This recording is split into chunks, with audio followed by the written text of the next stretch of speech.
გაიგე რომ ამბობენ SEO მოკვდა. ეს რა თქმა უნდა სრულად ყვილია, მაგრამ რეალურად რაც კლდება, ეს არის ძველი მეთოდები. მაგრამ რა თქმა უნდა არის უბრალოდ ფუნდამენტები, როგორც ფიზიკის ფუნდამენტური კანონებია უცვლელი, ისევეა SEO-ს, საძიებო სისტემებისთვის საიტების ოპტიმიზაციის. კიურდები, ბექლინკები, კონტენტი და ასე შემდეგ. კარგი, დავიწყოთ რიცხვებით. AI ძიება გაიზარდა 500%-ზე მეტით ბოლო წელს. შენ ხომ ამჩნევ ადრე ყველაფერს ეძებდი Google-ში, ახლა გახსნით ChatGPT-ს და მას ეკითხები. მე თვითონაც ასე ვაკეთებ, თუმცა Google-საც იგივე ინტენსივობით ვიყენებ. და ასევე რაც ვატყობთ პრაქტიკულად, ტრაფიკის და keyword-ების ძიებების მაგალითზე, Google-საც ძალიან ჩვეულებრივად ისევე იყენებს ხალხი, როგორც იყენებდა. ChatGPT არ გამხდარა Google-ის შემცვლელი, ის გახდა დამხმარე. ამიტომ ეს ვიდეო არის იმაზე, თუ როგორ მოერგო ამ ახალ რეალობას. 15 წუთში გეტყვი რა უნდა შეცვალო შენ სტრატეგიაში, რომ არ დაკარგო ტრაფიკი და რაც თავია არ დაკარგო გაყიდვები. კარგი, დავიწყოთ. პირველი ეს არის ბექლინკები, რაც შედარებით ფუნდამენტურად იცვლება. 2000 წელია, რაც უფრო მეტი კარგი ბექლინკი გაქვს,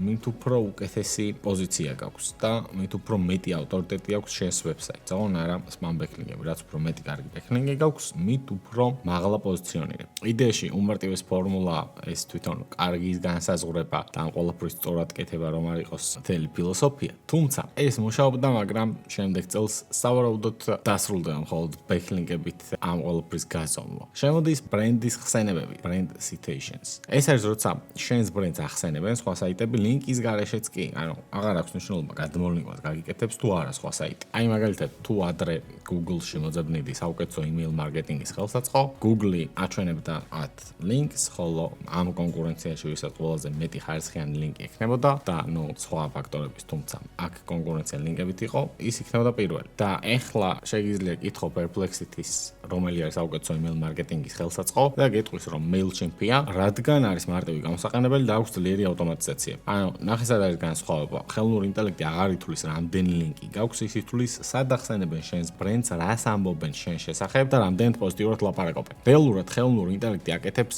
რეპუტაციის ქულას შენი ბრენდისთვის. SEMrush-მა ჩაატარა კვლევა და დადასტურდა, რომ ბრენდის მოხსენიების ტონი და კონტექსტი უფრო მნიშვნელოვანია ვიდრე ბექლინკების რაოდენობა. კარგი, რა უნდა გააკეთო? პირველი, უნდა დაანებო თავი თუ აკეთებდი უხარისხო და მასიური ლინკების ყიდვას და უნდა დაიწყო რეალური რეპუტაციის შენება. უნდა განათავსო მედია პუბლიკაციები პოპულარულ შენს ნიშასთან დაკავშირებულ საიტებზე. შეიძლება სულ არ გქონდეს ჩასმული გადალინკვა SEO-სთვის, თუმცა შენს ბრენდს უნდა ახსენებდნენ. თუნდაც უნდა ახსენებდნენ ინფლუენსერები, თუნდაც უნდა იყოს ნახსენები YouTube-ის ვიდეოებში. რადგან ხელოვნური ინტელექტი YouTube-ის ვიდეოების ტრანსკრიპტებსაც კითხულობს და რამდენად პოზიტიურად ახსენებენ შენს ბრენდს, მაგას საკმაოდ დიდი მნიშვნელობა აქვს. ანუ, რომ შევაჯამოთ, პირველ შემთხვევაში ბრენდის ხსენება AI-ისთვის უფრო მნიშვნელოვანია, ვიდრე იქიდან წამოსული ბექლინკი, ხოლო Google-ისთვის ბექლინკი უფრო მნიშვნელოვანია, ვიდრე უბრალოდ ბრენდის ხსენება. კარგი, და მეორე, საკმაოდ მნიშვნელოვანი ნაწილი. სად უნდა განთავსდეს შენი კონტენტი? აქამდე SEO-სთვის ყველა კონტენტი იდებოდა შენს საიტზე, რაც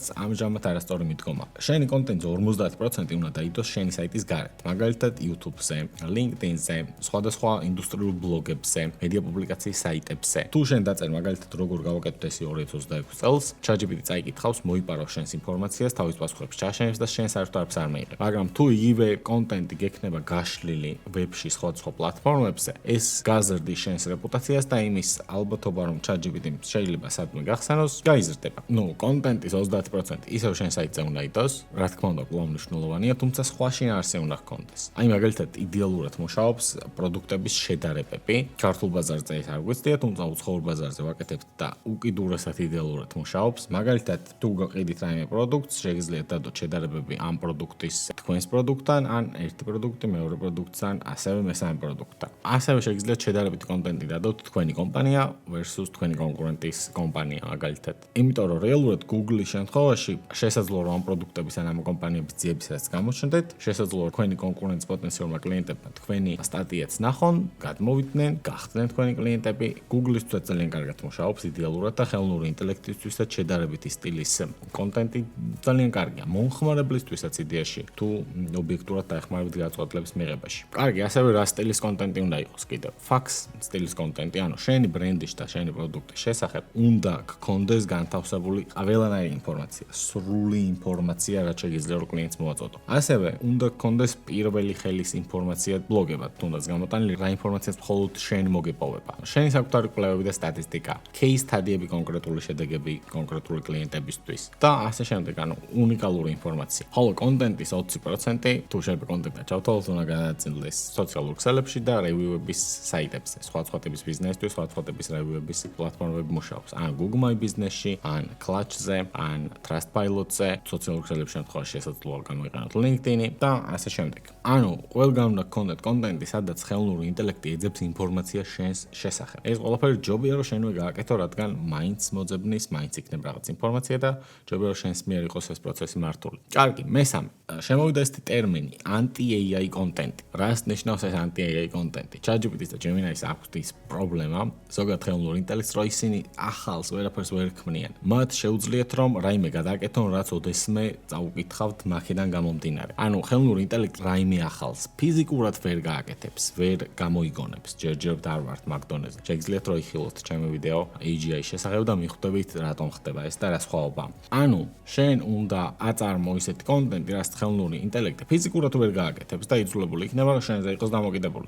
სულ არსებობს ესეთი კონტენტის სამი ტიპი. პირველი არის გამოცდილებას დაფუძნებული, ანუ შენ რო გაზიარო შენი პირადი გამოცდილება, მაგალითად, ჩვენმა კომპანიამ ბოლო 6 თვეში ტრაფიკი გაზარდა 200%-ით, ან 500%-ით და როგორ გავზარდეთ. ან behind the scenes ტიპის კონტენტი, როგორ ვაკეთებთ ჩვენს პროდუქტს ეგ რო აღწეროთ. რადგან ხელოვნური ინტელექტის ეგ პროცესები არ ეწონება ფიზიკურად. ანუ პირველი ტიპის კონტენტი არის გამოცდილებას დაფუძნებული, რასაც ხელოვნური ინტელექტი ფიზიკურად ვერ გააკეთებს. მეორე ტიპის კონტენტი არის ადამიანს H2H ტიპის კონტენტი, როგორც არის ინტერვიუ, პოდკასტი, გასაუბრება ექსპერტთან და ასე შემდეგ. ანუ ეს შეუძლია რომ დააფეიქოს, რა თქმა უნდა, ხელოვნური ინტელექტს, მაგრამ ნამდვილ ადამიანი თუ ადამიანის conversations ხელოვნური ინტელექტი ვერ გააკეთებს. და მესამე ტიპის კონტენტი, ყველაზე უფრო ძლიერი რაც არის კვლევაზე და პირველი ხელის გამოცდილებაზე დაფუძნებული კონტენტი. ანუ თუ გაქვს რაიმე სტატისტიკა, რომელიც მარტო შენ გაქვს, ეს იქნება ყველაზე ხარისხიანი და ყველაზე ღირებული კონტენტი, რაც შეიძლება რომ გაავრცელო, თუ გიღირს, რა თქმა უნდა, გაავრცელებ. რადგან ხელოვნური ინტელექტი სტატისტიკას სხვაგან ვერსად ვერ იპოვის და შენ დაგაციტირებს. კარგი, და ისევ კონტენტს რაც შეეხება, სად უნდა გავავრცელოთ ეს კონტენტი? შენი ბრენდი უნდა იყოს ყველგან, სადაც ეძებს ხელოვნური ინტელექტი. რადგან AI არ იღებს ინფორმაციას მხოლოდ შენი საიტიდან, ის ამოწმებს რას ამბობს ინტერნეტ შენ შესახებ. მაგალითად, საკმაოდ ხშირად ამოწმებს YouTube-ის subtitle-ებს, ზომავს რას ამბობენ შენს ბრენდზე, პოზიტიურს ამბობენ თუ ნეგატიურს, ვერ არჩევს ეს არის ნაყიდი თუ ორგანული. ასევე Reddit-ს და Quora-ს ამოწმებს საკმაოდ ხშირად ხელოვნური ინტელექტის ტრენინგისთვის იყენებენ Reddit-ს და Quora-ს. მაგრამ ვერ არჩევს fake-ს და ნამდვილს. დაახლოებით ხელოვნური ინტელექტის პასუხობს 40% გამომდინარეობს Reddit-იდან. ასევე სადმედის, აიძებს რევიუების პლატფორმებზე რომ გაიგოს მომხმარებლებს, მოსწონთ თქვენი კომპანია თუ არ მოსწონთ და გააჩნია რა ტიპის ბიზნესი გაქვთ. სხვა ტიპის რევიუის პლატფორმა გჭირდებათ. თუ ლოკალური ბიზნესი გაქვთ, Google My Business-ი, ასევე Google My Business-ი Bing Place-თან შეგიძლიათ რომ დაასინქრონიზიროთ და კარგი იქნება, ეგეც საკმაოდ მარტივია. თუ გაქვთ სერვისი Clutch-ი შეგიძლიათ გამოიყენოთ, თუ გაქვთ პროგრამა Trustpilot-ი მაგალითად და ასე შემდეგ. ანუ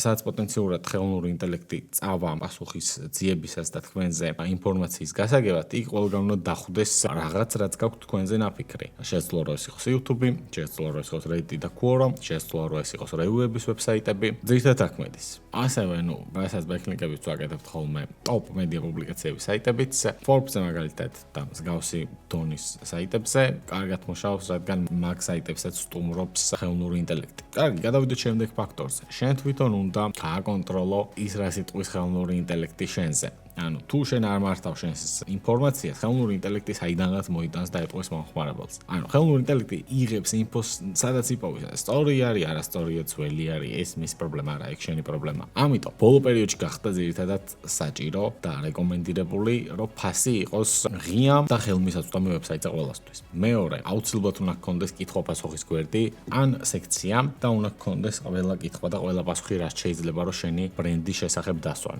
რა მაგალითად რომელ საათებში მუშაობ, რამდენი წელი ბაზარზე ხარ, ყველაფერი. თუ ამას კითხავენ და ხელოვნური ინტელექტი ვერ ნახავს შენ საიტზე, წავალ და საიდანვე მოიტანს და შეიძლება არასწორი იყოს. ძალიან კარგად მუშაობს კონკურენტების ერთმანეთთან შედარებები. თუ არ შეგექმნება პრობლემა კონკურენტებთან, ალბათ კარგი იქნება თუ დადებ შენი ვებსაიტზე კონკურენტების შედარების სტილის კონტენტს. ასევე სიახლეები, აპდეიტები, მიღწევები, ან თუ გაქვს ახალი პროდუქტი, თუ მოიგე რაიმე ჯილდო. ეგ ყველაფერი უნდა დაწერო ბლოგ პოსტად, ყველაფერი რაც პოზიტიურია უნდა დაწერო და გამოაქვეყნო შენ საიტზევე. ეს პოზიტიურ სენტიმენტს შეგიქმნის ხელოვნური ინტელექტისთვის. კარგი, და ნუ რა მოდის უახლოეს მომავალში 2026 წელს. პირველი ChatGPT-ის შოპინგი, ანუ მომხმარებლები ChatGPT-შივე შეძლებენ ყიდვა საიტიდან გასვლის გარეშე, რაც e-commerce-ისთვის საკმაოდ გარდამტეხი მოვლენა იქნება ჩემი აზრით და თუ არ იქნები ხელოვნური ინტელექტის მიერ რეკომენდირებული, შესაძლოა რომ გაიგდები გაგიუარესდეს, ხოლო თუ იქნები რეკომენდირებული, ეს იქნება ძალიან კარგი მოვლენა შენი კომპანიისთვის. ეგ უახლოეს მომავალში იქნება, უახლოეს რამოდენიმე თვეში, ან იქითა წელს მაინც. მეორე რაც შეეხება საქართველოში არ მუშაობს ეგ voice-ის ფუნქცია კარგად და ვერ გვესაუბრება წესიერად, თუმცა ამერიკაში voice search იყენებენ საკმაოდ აქტიურად, იმიტომ რომ ურჩევნით რომ ChatGPT ელაპარაკონ, ის გამართულად ესაუბრება ისევ ინგლისურად და თუ შენ კითხავ ChatGPT-ს მაგალითად რომელი პიცა ვიყიდო, ის რაღაც 3 ვარიანტს არ ჩამოგიტყვის, გირჩევს 1 ვარიანტს. ანუ აქაც ხელოვნური ინტელექტის შედეგებში და რეკომენდაციებში ყველაზე მნიშვნელოვანია რომ იყო პირველი. ჩვენი საგენო სლოგანიც ეგ არის, იყავი პირველი და თუ გინდათ რომ თქვენ SEO სტრატეგიაზე, ოკეი, შეგიძლიათ რომ ყველაფერი გაითვალისწინოთ და თქვენვე გააკეთოთ, თუმცა თუ გინდათ რომ თქვენს SEO სტრატეგიაზე და პროცესებზე ჩვენ ვიმუშაოთ და ხელოვნური ინტელექტის ოპტიმიზაციას მოვახდინოთ, შეგიძლიათ რომ დაგვიკავშირდეთ, ჩაანაშინოთ ჩვენთან Discovery Call-ი და გავიაროთ რა შეგვიძლია გავაკეთოთ თქვენი კომპანიისთვის. ასევე თუ ამ ვიდეოს ბოლომდე უყურე, თუ აქამდე უყურე, ესე იგი SEO-თ ხარ დაინტერესებული, სხვა შემთხვევაში ამდენ ნაწილობრივ ტექნიკურ ინფორმაციას არ მოისმენდი, ხოლო თუ ხარ SEO-თ დაინტერესებული, ვიწყებ SEO-ს კურსს. SEO-ს კურსის დაწყების მიზანი არის ის, რომ გადავწყვეტეთ ჩვენ მოვამზადოთ შემდგომი სპეციალისტები უცხოურ ბაზარზე ექსპანსიისთვის.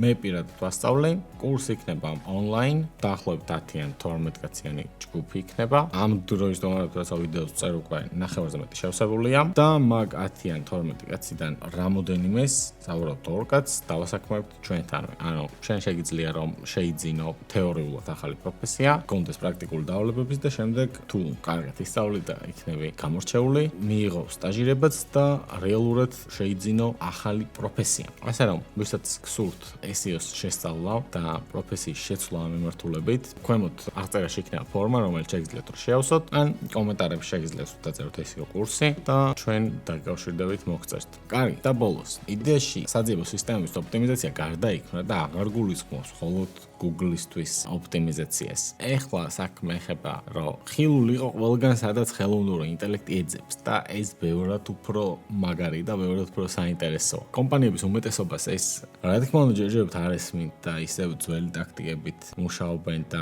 ზოგიერთი მათგანი SEO ოპტიმიზაციასაც არ აკეთებს, როცა უკვე AI search-ისთვის ოპტიმიზაციის ეპოქა იწყება. თუმცა თუ შენ ამ ვიდეოს უყურებ და ამით ხარ დაინტერესებული და თან ამ რჩევებსაც მოისმენ, ეს შენ მოგცემს კონკურენტულ უპირატესობას სხვა ბიზნესებთან მიმართებაში.